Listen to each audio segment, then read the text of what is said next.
আরজিকরের ঘটনার দূরত্ব নিষ্পত্তির স্বরূপ দোষীদের দ্রুত চিহ্নিত করে ফাঁসি দেওয়ার দাবি সমেত এ বিষয়ে কড়া আইন আনার সমর্থনে এবং বিজেপির বিরুদ্ধে সরব হয় শুক্রবার কুলটি কলেজ গেটের সামনে বিক্ষোভ দেখায় তৃণমূল ছাত্র পরিষদের সদস্যরা।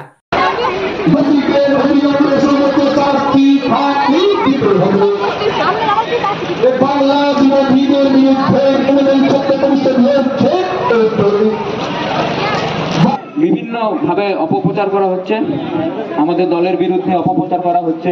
সেই হিসেবে আমরা কান্না দিয়ে যেটা সত্য, যেটা সোশ্যাল মিডিয়ায় অপপ্রচার করা হচ্ছে বিভিন্ন ভাবে দলকে বদনাম হবে। আমারই বন্ধু হয়তো দেখিনি, আমারই ছবিটা বিকৃত হবে পোস্ট করেছে, আমরা নিজের ছবিটাও শেয়ার করে দিই না করে। এটা একটা প্রবণতা ফেসবুকে করি যারা আমরা নতুন ইয়াং জেনারেশন, স্ক্রল করে করে করে আমাদের এই অভ্যাস হয়ে গেছে কি আমরা জিনিসটা তো দেখি না। দেখুন কি জানালেন কুলটি জেলা তৃণমূল চেয়ারম্যান উজ্জ্বল চ্যাটার্জি।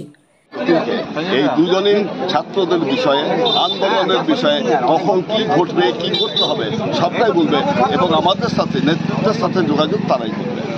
ছাত্র সমাজকে কি বার্তা দিতে চাইছেন এই প্রতিবাদের? বার্তার বিষয় নয়, যতখানি সাথে থাকতে হয়, যত লড়াই করতে হয় আমরা সাথে আছি। এদেরকে বলবো লড়াই করতে, আমরা সাথে থেকে সেই লড়াইকে এগিয়ে নিয়ে যাব। এদিন বিক্ষোভ কর্মসূচিতে উজ্জ্বল চ্যাটার্জির সাথে উপস্থিত ছিলেন ব্লক তৃণমূল সভাপতি কাঞ্চন রায়, যুব নেতা বাবান মুখার্জি, ছাত্রনেতা যতীন গুপ্তা, সাইফ খান সমেত প্রচুর সংখ্যায় ছাত্রছাত্রীরা। কুলটি থেকে ওয়াসিম খানের রিপোর্ট, 24 ঘন্টা live. Johor Navodaya Vidyalaya, an autonomous organization under Ministry of Education, Government of India. কল্যাণীর জওহর নবোদয় বিদ্যালয় নদিয়া জেলার পড়ুয়াদের জন্য সূচনা। অ্যাডমিশন প্রক্রিয়া এখন চালু হয়েছে, রেজিস্ট্রেশন ওপেন আছে।